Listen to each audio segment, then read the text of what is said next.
kasih Pastor Yongki. Semangat pagi, salam penuaian, salam terobosan ya. Kita bersyukur hari ini kita bisa berjumpa kembali nih saudara-saudaraku yang terkasih. Karena itu semua karena kasih anugerah Tuhan dalam setiap hidup kita ya.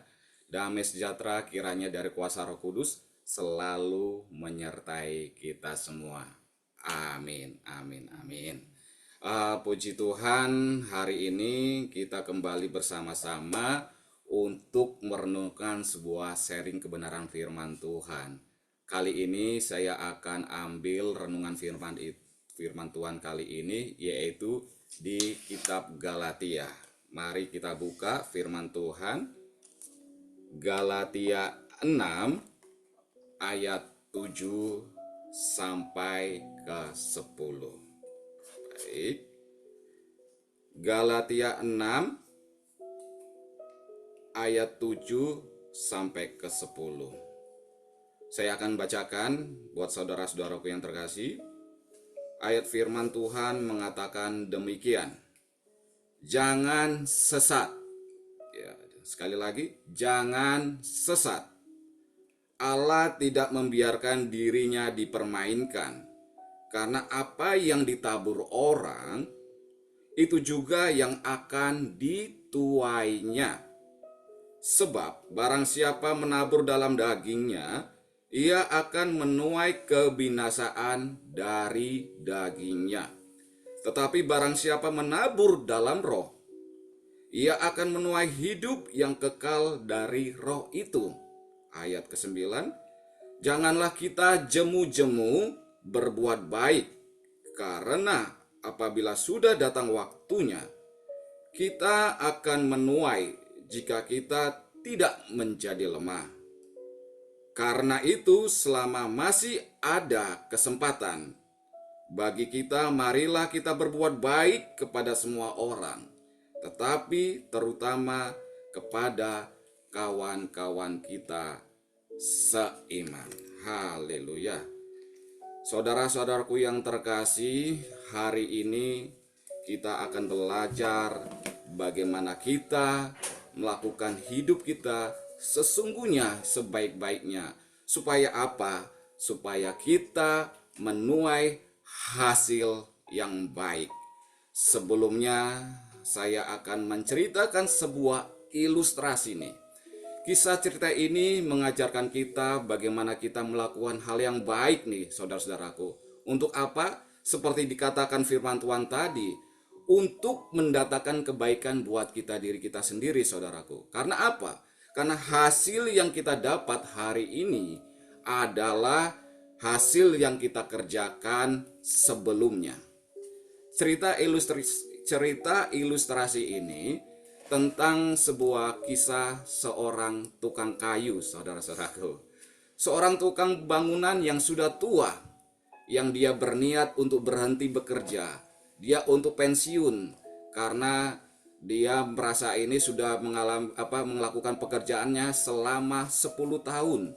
Atau selama bertahun-tahun itu, dia sudah bekerja dan dia berniat untuk pensiun atau berhenti dari pekerjaannya ya. Ia ingin menikmati masa tuanya bersama istri dan anak cucu-cucunya. Ia tahu pasti dia akan kehilangan penghasilan rutinnya, tapi bagaimanapun juga tubuhnya sudah semakin tua dan butuh yang namanya istirahat. Ia pun rencana ini ingin menyampaikan kepada bos atau mandornya ya, untuk dia berhenti bekerja. Di sini mandornya merasa sedih dan merasa pasti kehilangan seorang tukang yang terbaik dalam pekerjaannya. Dia orang ahli bangunan yang paling handal dalam timnya ya. Namun ia juga tidak memaksa dalam keinginan seorang tukang kayu tadi. Sebagai permintaan terakhir, mandor ini meminta si tukang kayu ini untuk membangun satu lagi buah rumah. Permintaan ini dimintakan kepada si tukang kayu ini untuk mengerjakannya. Akhirnya si tukang kayu ini, karena dia berpikir akan pensiun, dia menyetujui apa yang diminta oleh seorang mandor tersebut ya. Akhirnya dia mengerjakan pekerjaan tersebut. Akan tetapi si tukang kayu ini dia mengatakan dia akan mengerjakan dengan biasa-biasa aja. Tidak dikerjakan dengan apa yang dikerjakan sesuai dengan kemampuan dia. Tetapi si bapak tukang mandor tadi mengatakan, kerjakanlah dengan yang terbaik yang kamu bisa, katanya. Kamu bebas membangun dengan semua bahan terbaik yang ada. Pak Mandor ini sudah menyediakan semua bahan bangunan yang terbaik yang harus dikerjakan oleh si tukang kayu tersebut. Si tukang kayu lalu memulai pekerjaan terakhirnya. Ia begitu malas-malasan. Ia asal-asalan membuat rangka bangunan. Ia malas mencari, maka ia gunakan bahan-bahan berkualitas yang rendah nih, saudara-saudaraku. Sayang sekali, ia memilih cara yang buruk untuk mengakhiri karirnya. Saat rumah itu selesai, singkat cerita rumah ini selesai dibuat oleh si tukang kayu tadi ya. Sang mandor datang memeriksa rumah tersebut dan memegang daun pintu dari rumah yang sudah dibuat oleh si tukang kayu tadi. Dan akhirnya si tukang mandor ini berkata kepada si tukang kayu, "Ini adalah rumahmu, hadiah dariku untukmu," katanya. "Karena kamu sudah bekerja yang terbaik buat kami selama ini bertahun-tahun. Inilah bentuk apresiasi saya memberikan rumah ini kepadamu." Betapa terkejutnya si tukang kayu itu. Ia sangat menyesal karena sejak awal kalau ia tahu bahwa ia sedang membangun rumahnya untuk dia sendiri, ia pasti mengerjakan dengan sungguh-sungguh. Sekarang akibatnya apa? Ia harus tinggal di rumah bangunan yang dia bangun asal-asalan dengan kualitas yang rendah. Dalam kisah cerita ini, kita diajarkan untuk mengerjakan segala sesuatu dengan sungguh-sungguh. Karena apabila kita mengerjakan kebaikan, pasti kita akan menuai yang namanya kebaikan. Haleluya. Nah, hari ini kita akan belajar berbicara tentang menabur dan menuai, saudara-saudaraku. Izinkan saya pada renungan pagi ini, saya akan beri judul menuai sesuai dengan yang kita tabur. Ini adalah pembelajaran yang berharga bagi kita semua ya saudara-saudaraku. Karena hukum alam itu pasti saya katakan. Apa yang ditabur, itu pula yang harus kita tuai. Kalau seorang petani menanam jagung, pasti akan menuai jagung tentunya. Kalau seorang petani menanam padi, ya tentunya pasti juga menuai padi. Tidak mungkin nih kita menanam jagung, kita dapat menghasilkan cabai, itu tidak akan terjadi seumur hidup kita. Karena apa yang dikatakan tadi, apa hukum alam tadi, apa yang kita apa yang kita tabur, itulah pastinya yang kita tuai ya saudara-saudaraku. Dari kisah cerita tadi, kita bisa belajar dan merenungkan. Ada beberapa hal yang harus kita renungkan di sini yang kita ambil, yaitu yang pertama, hidup adalah suatu kesempatan, bukan sekedar rutinitas nih saudara-saudaraku. Tukang kayu tadi, kita tahu dia sudah terbiasa, dia orang yang mahir melakukan pekerjaannya. Tetapi ketika ia mengerjakan rumah terakhir yang disampaikan oleh mandor tadi, ia kehilangan semangat nih. Dia mengerjakan tidak sungguh-sungguh, asal-asalan apa yang dikerjakan. Banyak nih dari antara kita mungkin menjalani hidup sebagai rutinitas kegiatan sehari-hari. Apa yang kita kerjakan hanya sebagai rutinitas, tapi tanpa menyadari bahwa setiap hari adalah sebuah kesempatan berharga untuk kita selalu berbuat yang terbaik, saudara-saudaraku. Kita coba kemarin kita sudah belajar bagaimana kita menggunakan waktu yang terbaik supaya apa? Kita bisa melakukan segala karya yang terbesar buat kemuliaan Tuhan. Kita bisa buka di Pengkhotbah 9 ayat 10. Firman Tuhan di dalam Pengkhotbah 9:10 mengatakan, segala sesuatu yang dijumpai tanganmu untuk dikerjakan, kerjakanlah itu sekuat tenaga, karena tidak ada pekerjaan, pertimbangan, pengetahuan, dan hikmat dalam dunia orang mati kemana akan pergi. Dalam firman ini kita sudah jelas bahwa apa? Kita harus mengerjakan dengan sekuat tenaga. Jadi kita harus bekerja secara sungguh-sungguh dalam hidup kita ya. Karena waktu yang Tuhan beri dalam kesempatan hidup kita untuk kita berkarya, karena itu apa yang dijumpai oleh tangan kita, kita harus melakukan tugas dan tanggung jawab itu sepenuhnya segenap hati kita. Haleluya. Yang kedua, poin yang kita harus pelajari, yang kita bisa renungkan di dalam ilustrasi tadi, kesetiaan di akhir sama pentingnya di awal. Ingat, kesetiaan di akhir sama pentingnya dengan di awal. Tukang kayu memulai karirnya dengan baik, tetapi mengakhirinya dengan asal-asalan. Firman Tuhan berkata di dalam Matius 24 ayatnya yang ke-13 mengatakan demikian, barang siapa bertahan sampai pada kesudahannya, ia akan selamat. Jadi barang siapa bertahan sampai pada kesudahannya, ia akan selamat. Tuhan tidak hanya menilai nih saudara-saudaraku, bagaimana kita memulai, tapi juga pastinya bagaimana kita mengakhiri suatu perjalanan iman kita nih saudara-saudaraku. Marilah kita akhiri iman kita dengan yang terbaik. Kita selesaikan pertandingan iman kita dengan prestasi hasil yang baik buat karya keselamatan Tuhan. Yang ketiga, apa yang tersembunyi pada akhirnya pasti akan nyata. Apa yang tersembunyi pada akhirnya akan nyata. Mari kita buka di ayat firman Tuhan, Lukas 12 ayatnya yang kedua.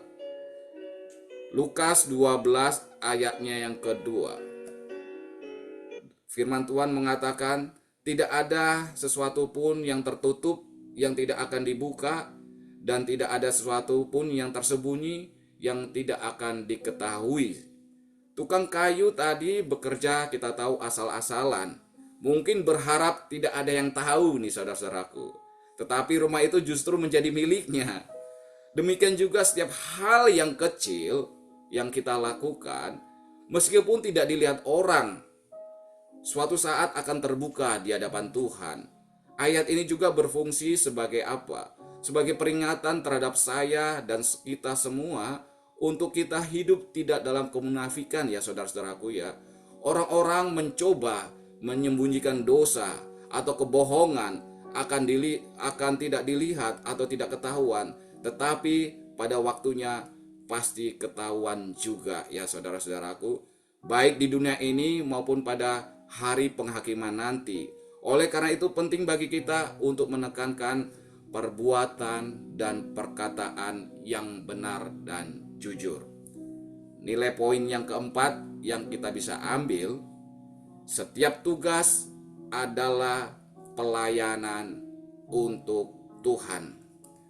Tukang kayu tadi berpikir ia hanya bekerja untuk mandor, padahal sebenarnya ia sedang membangun sesuatu untuk dirinya sendiri nih saudara-saudaraku. Demikian kita, ketika kita bekerja, melayani atau melakukan hal-hal yang kecil, lakukanlah itu seolah-olah hanya untuk Tuhan.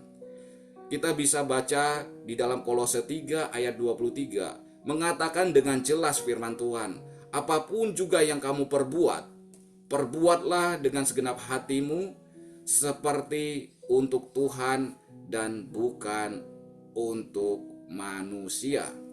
Sikap hati kita yaitu menentukan nilai pekerjaan kita. Ingat, sikap hati kita menentukan nilai pekerjaan kita. Yang terakhir, nilai 5 yang kelima, poin yang harus kita perhatikan di nilai yang kelima ini, hidup bukan hanya untuk kita diri sendiri ya saudara-saudaraku, tetapi juga untuk warisan bagi orang lain. Rumah yang ia bangun menjadi gambaran warisan. Jadi apapun yang kita bangun dalam hidup kita, itu adalah sebagai warisan untuk gambaran diri kita sendiri ya. Kalau kita membangun hidup dengan sembarangan, itu tidak hanya berdampak pada kita, saudaraku, tetapi juga pada keluarga dan orang-orang di sekitar kita. Sebaliknya, kalau kita setia membangun dengan kasih, dengan iman dan kebaikan kita, kita meninggalkan teladan yang indah bagi keluarga kita, bagi saudara sekitar kita. Haleluya. Kita kembali lagi dalam renungan tadi di dalam Galatia 6 ayat 7 yang mengatakan tadi, yaitu jangan sesat, Allah tidak membiarkan dirinya dipermainkan. Karena apa yang ditabur orang, itu juga yang akan dituainya. Ingat pesan Tuhan hari ini di Galatia 6 ayat yang ke-7, jangan sesat, Allah tidak membiarkan dirinya dipermainkan, karena apa yang ditabur orang itu juga yang akan dituainya. Kalau kata jangan sesat berarti kata perintah. Jadi kita diperintahkan untuk supaya kita melakukan yang terbaik, jangan sesat, jangan kita melakukan hidup kita asal-asalan atau tidak melakukan yang terbaik. Karena Tuhan perintahkan supaya kita mengerjakan segala sesuatu untuk kita menuai hasil yang baik dalam hidup kita. Puji Tuhan, haleluya. Itu pesan hari ini yang bisa saya sampaikan atau saya sharingkan. Semoga kita diberkati dalam pesan dan ilustrasi tadi. Kita percaya apapun yang kita kerjakan dalam segala sesuatunya, seperti firman Tuhan katakan, kerjakanlah dengan sekuat tenaga kita ya. Untuk kata penutup dalam firman Tuhan, mari kita buka Mazmur 126 ayatnya yang kelima. Mazmur 126 ayatnya yang kelima. Firman Tuhan mengatakan demikian, orang-orang yang menabur dengan mencucurkan air mata akan menuai dengan bersorak-sorai. Demikianlah firman Tuhan kali ini. Tuhan Yesus memberkati kita semua. Haleluya. Mari kita satukan hati kita untuk kita berdoa. Dan sebelumnya seperti biasa kita akan nyanyikan satu pujian Tuhan buat kemuliaan Tuhan. Haleluya.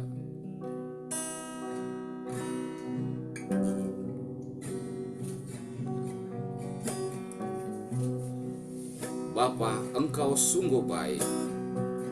Haleluya. Bapa, Engkau baik. Amin, amin, amin. Bapa, Engkau baik. Kau selalu baik Tuhan. Kau selalu baik kepadamu. Bapa, ku cinta Kau. Bapa, Engkau sungguh baik. Bapa, Engkau baik. Haleluya, haleluya. Bapa, Engkau baik. Kau selalu baik Tuhan. Kau selalu baik kepadaku. Bapa, ku cinta Kau. Aku memuji-Mu. Aku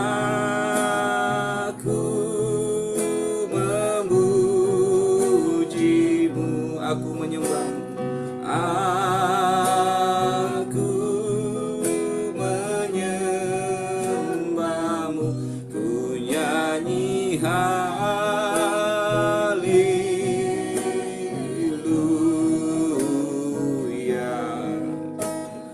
Bapa, ku cinta Kau. Sekali lagi aku memujimu, aku memujimu, aku menyembahmu, aku menyembahmu, ku nyanyi haleluya.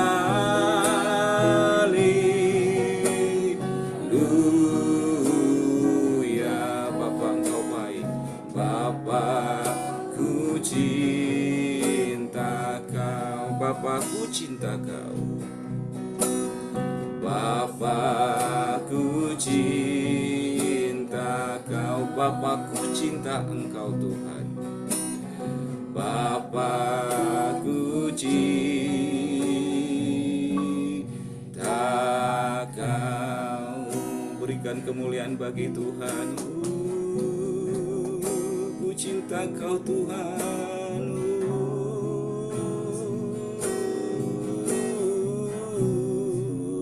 Amin, amin. Haleluya, haleluya, haleluya, haleluya. Terima kasih Bapa ya Aba. Kami percaya Engkau Bapa yang terbaik bagi kami Tuhan. Bapa yang selalu mengerti akan setiap isi hati kami Tuhan. Biarlah kami, hidup kami selalu penuh dengan pujian dan penyembahan bagi-Mu Tuhan. Terima kasih Bapa, terima kasih Yesus.